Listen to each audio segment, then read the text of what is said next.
नमस्कार मित्रांनो, आज आपण पाहूया इयत्ता 7वी नागरिकशास्त्रामधील पाठ 3 संविधानाची वैशिष्ट्ये. मागील 2 पाठामध्ये आपण भारताच्या संविधानाची निर्मिती कशी झाली आणि संविधानाची उद्देशिका याचा अभ्यास केला. मागील पाठामध्ये सार्वभौम संविधानाच्या उद्देशिकेचा अभ्यास केला. सार्वभौम, समाजवादी, धर्मनिरपेक्ष, लोकशाही, गणराज्य या संज्ञा समजावून घेतल्या. उद्देशिकेत नमूद केलेली ही उद्दिष्टे आपल्या संविधानाची वैशिष्ट्ये ही आहेत. या व्यतिरिक्त संविधानाची आणखी कोणती वैशिष्ट्ये आहेत हे आपण या पाठात समजून घेणार आहोत. पहिला आहे संघराज्य. संघराज्य हे आपल्या संविधानाचे एक महत्त्वाचे वैशिष्ट्य आहे. मोठा भूप्रदेश, खूप लोकसंख्या असणाऱ्या देशांमध्ये राज्य करण्याची संघराज्य ही एक पद्धती आहे. संघराज्य हे काय आहे? संघराज्य व्यवस्था ही आपल्या संविधानाचे एक महत्त्वाचे वैशिष्ट्य आहे. मोठा भूप्रदेश, मोठा भूप्रदेश असल्यास एकाच ठिकाणाहून राज्यकारभार करणे अवघड असते. दूरवरच्या प्रदेशांकडे दुर्लक्ष होतील. तेथे लोकांना राज्यकारभारात सहभाग करून घेण्याची संधी मिळत नाही. म्हणून संघराज्यात 2 स्तरावर शासन संस्था असतात. संपूर्ण देशाचे संरक्षण करणे, परराष्ट्रांशी व्यवहार करणे, शांतता प्रस्थापित करणे इत्यादी कामे मध्यवर्ती शासन पार पाडते. त्याला केंद्र शासन किंवा संघ शासन असेही म्हणतात. संघ शासन संपूर्ण देशाचा राज्यकारभार करते. संघराज्य म्हणजे काय आपण समजावून घेऊया. संघराज्य व्यवस्था हे कसं आहे? आपल्या संविधानाचे एक महत्त्वाचे वैशिष्ट्य आहे. बरोबर, संघराज्य व्यवस्था हेच आपल्या संविधानाचे एक महत्त्वाचे वैशिष्ट्य आहे. मोठा भूप्रदेश आणि खूप लोकसंख्या असणाऱ्या देशामध्ये काय होतं? राज्य करण्याची संघराज्य ही एक पद्धत आहे. मोठा भूप्रदेश असल्यास काय होतं? एकाच ठिकाणाहून राज्यकारभार करणे अवघड असते. जर मोठा भूप्रदेश असेल आणि एकाच ठिकाणाहून राज्यकारभार करायचं तर अवघड असते. मग त्यावेळी काय झालं? दूरवरच्या प्रदेशांकडे दुर्लक्ष होते. जवळजवळच्या प्रदेशांच्या वरती लक्ष राहते, पण दूरवरच्या प्रदेश काय होते? त्यांच्याकडे दुर्लक्ष होते. मग तेथील लोकांना राज्यकारभारात सहभाग घेण्याची संधी मिळत नाही. म्हणून संघराज्यात 2 स्तरावर शासन संस्था असतात. संपूर्ण देशाचे संरक्षण करणे, परराष्ट्रांशी व्यवहार करणे, शांतता प्रस्थापित करणे इत्यादी कामे मध्यवर्ती शासन पार पाडते. त्याला केंद्र शासन किंवा संघ शासन असे म्हणतात. आणि संघ शासन काय करते? संपूर्ण देशाचा राज्यकारभार करते. आपण ज्या प्रदेशात राहतो त्या प्रदेशाचा कारभार पाहणाऱ्या शासनाला राज्य शासन असे म्हणतात. राज्य शासन एक मर्यादित प्रदेशाचा राज्यकारभार पाहते. उदाहरणार्थ महाराष्ट्र राज्य शासन. आपण ज्या प्रदेशात राहतो त्या प्रदेशाचा कारभार पाहणाऱ्या शासनाला काय म्हणायचं? तर राज्य शासन असे म्हणायचं. राज्य शासन हे कसं आहे? का मर्यादित प्रदेशाचा राज्यकारभार पाहते. उदाहरणार्थ आपलं महाराष्ट्र राज्य शासन आहे, तो महाराष्ट्राचा कारभार पाहते.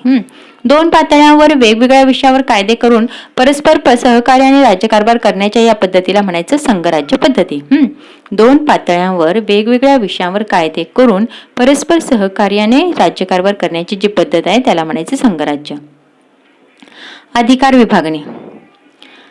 संघ शासन व राज्य शासन यांच्या संविधानाने अधिकार वाटून दिले आहेत. त्यानुसार कोणत्या विषयाचे अधिकार कोणाकडे आहेत ते आपण पाहूया. संविधानाने काय केले? 3 सूची तयार केले. त्यात विविध विषय नमूद केले आहेत. पहिल्या सूचीला संघ सूची असे म्हणतात. पहिल्या सूची 3 सूची तयार केलेल्या आहेत. त्याच्यामधील जे पहिली सूची आहे ती संघ सूची.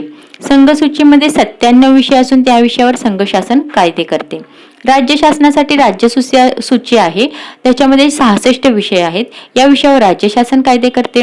या 2 सूची व्यतिरिक्त एक तिसरी समवर्ती सूची आहे, त्याच्यामध्ये 47 विषय आहेत, 47. दोन्ही शासनांना या सूचीतील विषयावर कायदे करता येतात. या 3 सूचींमधील विषयाव्यतिरिक्त एखादा विषय नव्याने निर्माण झाल्यास त्यावर कायदा करण्याचा अधिकार संघ शासनाला असतो. हा अधिकार शेषाधिकार म्हणून ओळखला जातो. पहिल्या सूचीला काय म्हणायचं? तर संघ सूची. संघ सूचीमध्ये किती विषय असतात? 97 विषय असतात. या विषयावर काय करते? संघ शासन कायदे करते. राज्य शासनासाठी जी सूची असते त्याला म्हणायचं राज्य सूची. याच्यामध्ये 66 विषय असतात. या विषयावर राज्य शासन कायदे करते. या दोन्ही सूचींव्यतिरिक्त एक तिसरी समवर्ती सूची असते, त्याच्यामध्ये 47 विषय असतात आणि हे दोन्ही शासनांना या सूचीतील विषयावर कायदे करता येतात. या 3 सूचींमधील विषयाव्यतिरिक्त एखादा विषय जर नव्याने निर्माण झाला तर त्यावर कायदा करण्याचा अधिकार संघ शासनाला असतो आणि हा अधिकार शेषाधिकार म्हणून ओळखला जातो. भारतीय संघराज्यातील अधिकारांचे वाटप. भारतीय संघराज्यातील अधिकारांचे वाटप किंवा विभागणी वैशिष्ट्यपूर्ण आहे. संघ शासन व राज्य शासन यांना परस्परांशी सहकार्य करून देशाचा विकास साधता येणे यामुळे शक्य होते. राज्यकारभारात नागरिकांच्या सहभागाला या पद्धतीत प्रोत्साहन मिळते. कोणते विषय कोणाकडे आहेत? संघ शासनाकडील विषय: संरक्षण, परराष्ट्र व्यवहार, युद्ध व शांतता, चलन व्यवस्था, आंतरराष्ट्रीय व्यापार इत्यादी संघ शासनाकडील विषय आहेत. राज्य शासनाकडील विषय: शेती, कायदा सुव्यवस्था, स्थानिक शासन, आरोग्य, तुरुंग प्रशासन इत्यादी राज्य शासनाकडील विषय आहेत. दोन्ही शासनांसाठी असणारे विषय कोणते? तर रोजगार, पर्यावरण, आर्थिक सामाजिक नियोजन, व्यक्तिगत कायदा, शिक्षण इत्यादी. कोणते विषय कोणाकडे असतात? संघ शासनाकडील विषय कुठले आहेत बघा? संरक्षण, परराष्ट्र व्यवहार, युद्ध व शांतता, चलन व्यवस्था, आंतरराष्ट्रीय व्यापार इत्यादी आहेत. हे संघ शासनाकडील विषय आहेत. कसे लक्षात ठेवायचे बघा? संघ शासनाकडील विषय: संरक्षण, परराष्ट्र व्यवहार, युद्ध, शांतता, चलन व्यवस्था, आंतरराष्ट्रीय व्यापार इत्यादी संघ शासनाकडील विषय आहेत. राज्य शासनाकडील विषय पहा: शेती, कायदा सुव्यवस्था, स्थानिक शासन, आरोग्य, तुरुंग प्रशासन इत्यादी राज्य शासनाकडील विषय आहेत. आणि दोन्ही शासनांसाठी असणारे कॉमन विषय कुठले आहेत? तर रोजगार, पर्यावरण, आर्थिक सामाजिक नियोजन, व्यक्तिगत कायदा आणि शिक्षण इत्यादी आहेत दोन्ही शासनाकडील असणारे विषय. जे आंतरराष्ट्रीय लेवलचे विषय आहेत ते संघ शासनाकडे आहेत.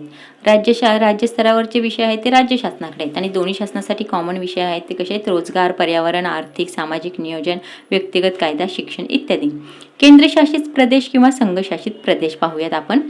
भारतात एक संघ शासन, भारतामध्ये एक संघ शासन, 28 राज्य शासन किंवा त्यालाच घटक राज्य असे म्हणतात आणि किती? 9 संघशासित प्रदेश आहेत. संघशासित प्रदेशांवर संघ शासनाचे नियंत्रण असते. नवी दिल्ली, दमण दीव, पुदुच्चेरी, चंदीगड, दादरा नगर हवेली, अंदमान निकोबार, लक्षद्वीप, जम्मू आणि काश्मीर आणि लडाख हे संघशासित प्रदेश आहेत. संघशासित प्रदेश कुठले कुठले आहेत बघा? नवी दिल्ली, दीव दमण, पुदुच्चेरी, चंदीगड, दादरा नगर हवेली, अंदमान निकोबार, लक्षद्वीप, जम्मू आणि काश्मीर आणि लडाख हे संघशासित प्रदेश आहेत. 9 संघशासित प्रदेश आहेत. नवी दिल्ली, दमण दीव, पुदुच्चेरी, चंदीगड, दादरा नगर हवेली, अंदमान निकोबार, लक्षद्वीप, जम्मू आणि काश्मीर आणि लडाख हे संघशासित प्रदेश आहेत. ईशान्येकडील राज्यांची सूची तयार करा आणि तेथील राज्यांच्या राजधानींची शहरे कोणती असं तुम्हाला करून पाहायला सांगितलेले आहेत. आपल्या देशाच्या ईशान्येकडील राज्यांची सूची तयार करा म्हणजे एक लिस्ट तयार करा आणि तेथील राज्यांच्या राजधानीची शहरे कोणती आहेत ते तुम्हाला शोधून काढायला सांगितलेलं आहे. हे तुम्हाला करून पहामध्ये सांगितलेले आहे. आता आपण पाहूयात की संसदीय शासन पद्धती. भारताच्या संविधानाने काय केलंय? संसदीय शासन पद्धतीविषयी तरतूद केली आहे. संसदीय शासन पद्धती म्हणजे राज्यकारभाराची अशी एक पद्धत की जिथे संसदेला म्हणजे कायदेमंडळाला निर्णय घेण्याचे सर्वश्रेष्ठ अधिकार असतात. भारताच्या संसदेत राष्ट्रपती, लोकसभा, राष्ट्रपती, लोकसभा व राज्यसभा यांचा समावेश असतो. प्रत्येक राज्यकारभार करणारे मंत्रिमंडळ लोकसभेतून निर्माण होते आणि ते आपल्या कामगिरीसाठी लोकसभेला जबाबदार असते. संसदीय शासन पद्धतीत होणाऱ्या चर्चा, विचार विनिमयांना महत्त्व असते. संसदीय शासन पद्धती आपण पाहूया. भारताच्या संविधानाने काय केले? संसदीय शासन पद्धतीविषयी तरतूद केली आहे म्हणजे काही नियम तयार केलेले आहेत. संसदीय शासन पद्धती म्हणजे राज्यकारभाराची अशी एक पद्धत की जिथे संसदेला म्हणजेच कायदेमंडळाला निर्णय घेण्याचे सर्वश्रेष्ठ अधिकार असतात. भारताच्या संसदेत राष्ट्रपती, लोकसभा, राज्यसभा यांचा समावेश असतो. प्रत्यक्ष राज्यकारभार करणारे मंत्रिमंडळ लोकसभेतून निर्माण होते आणि ते आपल्या कामगिरीसाठी लोकसभेला जबाबदार असते. संसदीय शासन पद्धतीत संसदेत होणाऱ्या चर्चा, विचार विनिमयांना महत्त्व असते. इथे आपल्याला काय दिलंय? चलनी नोट दाखवली आहे 50 रुपयाची. तुम्ही चलनी नोटा पाहिल्यात ना, त्यावर केंद्रीय सरकारद्वारा प्रत्याभूत असे लिहिलेले असते. इथे भारतीय रिझर्व्ह बँकच्या खाली बघा लिहिलेले आहे केंद्रीय सरकारद्वारा प्रत्याभूत. प्रत्येक चलनी नोटावरती हे लिहिलेले असते. पोलिसांच्या खांद्यावरील बिल्ला तुम्ही पाहिला असल्यास त्यावर लिहिलेले असते महाराष्ट्र पोलीस.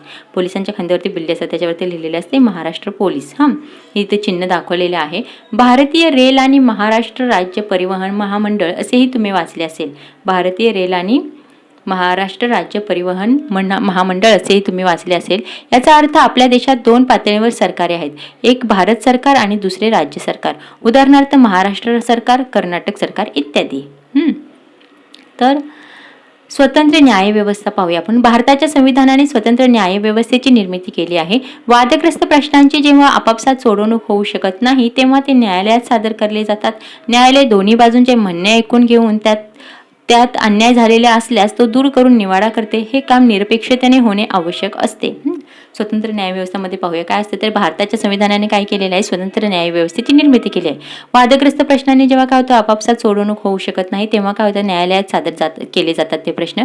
मग न्यायालय काय करते, दोन्ही बाजूंचे म्हणणे ऐकून घेते आणि त्यात अन्याय झाले असल्यास तो दूर करून निवाडा करते आणि हे काम निरपेक्षतेने होणे आवश्यक असते. न्यायालयावर कोणताही दबाव येऊ नये म्हणून संविधानाने न्यायमंडळ अधिकाधिक स्वतंत्र ठेवण्यासाठी अनेक तरतुदी केलेल्या आहेत. न्यायालयावरती काय होईल, कोणताही दबाव येऊ नये म्हणून संविधानाने काय केले, न्यायमंडळ अधिकाधिक स्वतंत्र ठेवण्यासाठी अनेक तरतुदी केलेल्या आहेत. त्याच्यामध्ये एक सांगितले त्यांनी की उदाहरणार्थ सांगितले न्यायाधीशांची नेमणूक शासनातर्फे होत नाही तर राष्ट्रपतीकडून होते. न्यायाधीशांची नेमणूक कोणाकडून होते बघा, राष्ट्रपतींकडून होते. न्यायाधीशांना सहजपणे पदावरून दूर करता येत नाही. एकेरी नागरिकत्व आपण पाहूया. भारताच्या संविधानाने भारतातील सर्व नागरिकांना एकच नागरिकत्व बहाल केले आहे ते म्हणजे भारतीय नागरिकत्व होय. भारताच्या संविधानाने काय केले आहे, सर्व नागरिकांना एकच नागरिकत्व बहाल केले आहे ते म्हणजे भारतीय नागरिकत्व होय. संविधानातील बदलाची पद्धती. संविधानात नमूद केलेल्या तरतुदींमध्ये परिस्थितीनुसार बदल किंवा दुरुस्ती करावी लागते, परंतु संविधानात वारंवार दुरुस्ती केल्यास अस्थैर्य निर्माण होऊ शकते. म्हणून कोणताही बदल करताना तो पूर्ण विचारांती व्हावा यासाठी भारताच्या संविधानातील बदलांची संपूर्ण प्रक्रिया स्पष्ट केली आहे. संविधानात कोणताही बदल करायचा झाल्यास तो याच प्रक्रियेने करावा लागतो. संविधानातील बदलाची ही प्रक्रिया अतिशय वैशिष्ट्यपूर्ण आहे. ती फार कठीणही नाही आणि अति सोपीही नाही. महत्त्वाच्या दुरुस्तीसाठी विनिमयाला यात पुरेसा वाव देण्यात आला आहे. सर्वसाधारण दुरुस्ती सहजपणे होईल इतकी लवचिकताही या प्रक्रियेत आहे. संविधानातील बदलाची पद्धती. आपला जे भारताचे संविधान आहे त्याच्यामध्ये नमूद केलेल्या तरतुदीनुसार काय होतं, कधी कधी परिस्थिती उलट असते, त्यामुळे काय होतं परिस्थितीनुसार बदल करणे किंवा दुरुस्ती थोडीशी करावी लागते. परंतु संविधानात कसं आहे, वारंवार दुरुस्ती करता येत नाही, कारण वारंवार दुरुस्ती केल्यास कसं होतं अस्थैर्य निर्माण होऊ शकते. म्हणून कोणताही बदल करताना तो पूर्ण विचारांती व्हावा यासाठी भारताच्या संविधानातच काय केलेलं आहे, संविधानामध्ये जर काय बदल करायचे असेल तर त्याची संपूर्ण प्रक्रिया संविधानामध्येच लिहिलेली आहे. संविधानात कोणताही बदल करायचा झाल्यास तो याच प्रक्रियेने करावा लागतो. संविधानातील बदलाची ही प्रक्रिया अतिशय वैशिष्ट्यपूर्ण आहे. ती फार कठीणही नाही आणि खूप सोपीही नाही. महत्त्वाच्या दुरुस्तीसाठी विचारविनिमयाला यात पुरेसा वाव देण्यात आला आहे. सर्वसाधारण दुरुस्ती सहजपणे होईल इतकी लवचिकताही या प्रक्रियेत आहे. शोधामध्ये काय सांगितलेलं तुम्हाला, आतापर्यंत भारतीय संविधानात किती वेळा दुरुस्ती झाली आहे ते तुम्हाला शोधायला सांगितलेलं आहे.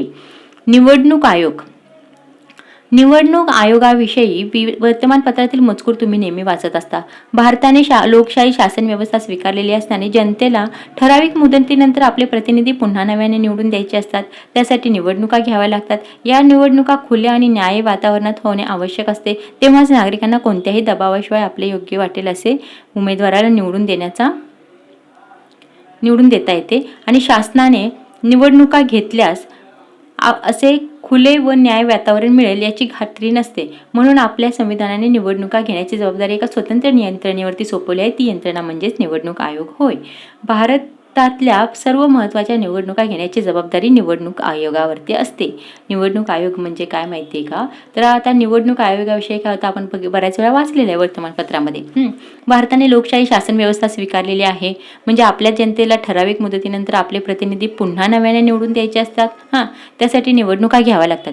मग या निवडणुका कशा खुल्या आणि न्याय वातावरणात होणं, म्हणजे कुणाच्याही दबावाखाली न होता खुल्या वातावरणात न्याय वातावरणात होणे आवश्यक असते. तेव्हाच नागरिकांना कोणत्याही दबावाशिवाय आपले योग्य वाटेल असा उमेदवाराला निवडून देता येते. शासनाने निवडणुका घेतल्यास असे खुले आणि न्याय्य वातावरण मिळेल याची खात्री नसते. म्हणून आपल्या संविधानाने काय केलं आहे, निवडणुका घेण्याची जबाबदारी एका स्वतंत्र यंत्रणेवरती सोपवली आहे. ही यंत्रणा म्हणजेच निवडणूक आयोग होय. भारतातल्या सर्व महत्त्वाच्या निवडणुका घेण्याची जबाबदारी निवडणूक आयोगावरती असते. आपल्याला सांगापाऊमध्ये विचारलेले आहे की सध्याचे मुख्य निवडणूक आयुक्त कोण आहेत, निवडणूक आचारसंहिता म्हणजे काय आणि मतदारसंघ म्हणजे काय हे तुम्हाला शोधून काढायला सांगितलेले आहे. इथे आपल्याला भारताचा नकाशा दाखवला आहे. आपला भारत देश यामध्ये त्यांनी काय दाखवलेलं आहे तर आंतरराष्ट्रीय सीमा दाखवलेली आहे तुटक काळ्या ह्याच्यामध्ये. नंतर पिंक कलरमध्ये दाखवले राज्यसीमा. नंतर ग्रीन कलरमध्ये दाखवलेली आहे संघराज्य क्षेत्रांची सीमा दाखवलेली आहे. नंतर एक मोठा गोल त्याच्यामध्ये छोटा गोल अशा देशाची राजधानी दाखवलेली आहे. हे बघा इथे दाखवलेली आहे नवी दिल्ली ही देशाची राजधानी इथे दाखवलेली आहे.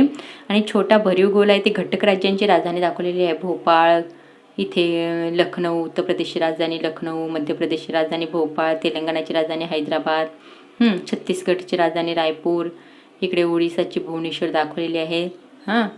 इकडे बिहारची राजधानी दाखवलेली आहे पाटणा, अशा कर्नाटकची दाखवलेली आहे बंगळूर. इकडे इथे जो भरीव गोल दाखवलेला आहे तो आहे घटक राज्याची राजधानी. संघराज्य आणि क्षेत्रांची राजधानी, पोकळ गोल आहे ते संघराज्य क्षेत्रांची राजधानी दाखवलेली आहे. पोकळ गोल आहे ते संघराज्य क्षेत्रांची राजधानी दाखवलेली आहे. अशा प्रकारे. आणि इथे आपल्याला नंतर काय सांगितलेले आहे, भारतीय संविधानाची अनेक वैशिष्ट्ये आहेत. या पाठात आपण त्यापैकी काही महत्त्वाच्या वैशिष्ट्यांचा अभ्यास केला आहे. मूलभूत हक्कांविषयीच्या विस्तृत तरतुदी हे आपल्या संविधानाचे आणखी एक महत्त्वाचे वैशिष्ट्य आहे. त्याचा अभ्यास आपण पुढील पाठात करणार आहोत.